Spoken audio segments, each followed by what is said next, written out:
Kung basketball highlights ang magiging kwentuhan sa inuman, ang mga inukit ni Steph Curry sa modern NBA ang isa sa pinakamasarap na pulutan. Mga tirang nagbabaga, mga flame of reka na eksena ang laban, at mga galawang pang-tsa-tsa na kahit si Chris Paul ay hindi umubra. Subalit sa mga highlights play na patuloy niyang binabahagi sa atin, ay mayroong isang tirang namumukot-tangi ang kutitap sa ningning. Dahil sa overtime, with 3 seconds remaining, ay isang malakidlat na 3-pointer ang kanyang pinakawalan. Decide not to use it. Curry, way downtown. Bang! Bang! Natuluyang nagpatahimik sa malakas na kulog ng OKC Thunder. At yan ang babalikan natin dito sa top score, ang laban ng OKC Thunders versus sa Golden State Warriors noong 2016, na nagbigay hudyat sa buong basketball community na inilabas na ang bagong armas sa NBA nang dahil sa babyface assassin na si Steph Curry. Won't go! And Golden State historic run continues. Bago pa tumungtong ang February 2016, ay maingay na sa liga ang pangalang Steph Curry, isang mabangis na gwardya mula sa Ohio na mala Albert Einstein ang talino sa laruan, na taglay ang may mahikang kamay na parang isang salamangkero. Sa kanilang laban noong February taong 2016, ay umalingaw-ngaw sa buong mundo ang kanilang matinding panalo. Dahil sa natitirang 3 segundo, ay ginulat ni Steph Curry ang OKC at pinatahimik ang mga iyaking haters nito.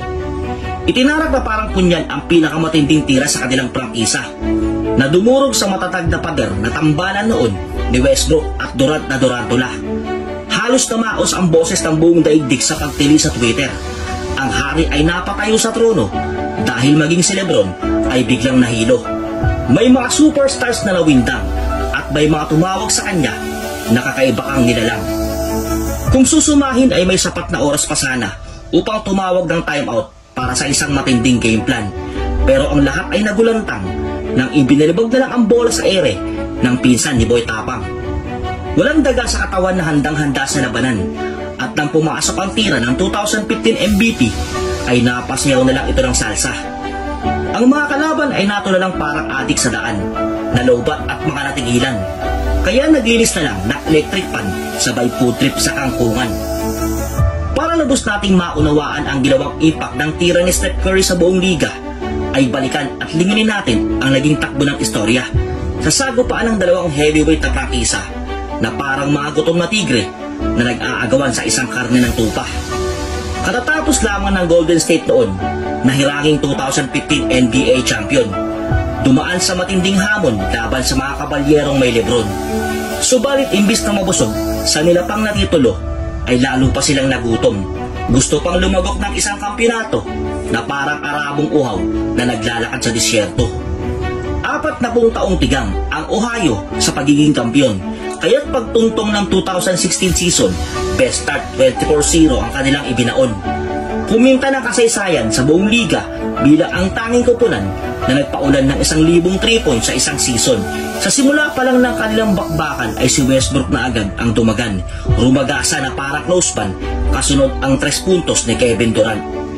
8-0 panggulat ng OKC sa dumadagundong nilang tahanan, habang ang Golden State Warriors naman ay parang mga batang naliligaw sa lansangan. Umabot sa 14 ang lamang matapos ang dakdak ng mamaw na sa Ibaka, samantalang parang basang kanyon ang nadala ng mga mandirigma mula sa Bay Area. Alam ng 2015 MVP na si Curry na kailangan na siyang tumilos habang may oras pa, kaya pagtuntong ng second quarter, agad itong tumikada. 3 3-point shot ang agad niyang pinakawalan, at ang Mr. Suave na si Adams ay ginawa lang niyang asitahan. Nangangalampag na si Curry sa pintuan ng OKC, pero ang dynamic duo ni Durant at Westbrook ay muli silang binaby. Sa pagpasok ng second half, good news, nagising na si Klay Thompson, pero ang bad news naman para sa Golden State Warriors ay na-injured si Curry out of transition. Dahil pagkatapos ng kanyang pass break mula sa isang steal kay Russell Westbrook, kapilok sa kaliwang bukong-bukong ang naging sukli niya sa paggulong.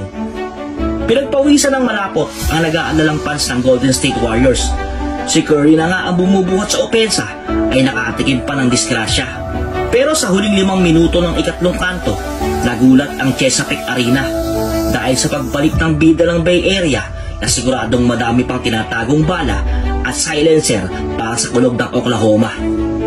Agad niyang ipinaramdam na puno pa ang kanyang kargada, Nang 3 sunod na tres ang kanyang ikinamada.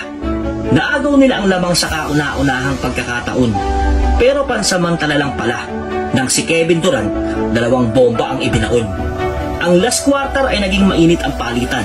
Walang gustong matalo, walang gustong umuwing luhaan. Robertson's layup is good. Lumaking muli ang lamang ng Thunder hanggang sa 12. Pero dahil sa malaking puso ng small but terrible na gwardya, ay wala nang nakakaalagwa.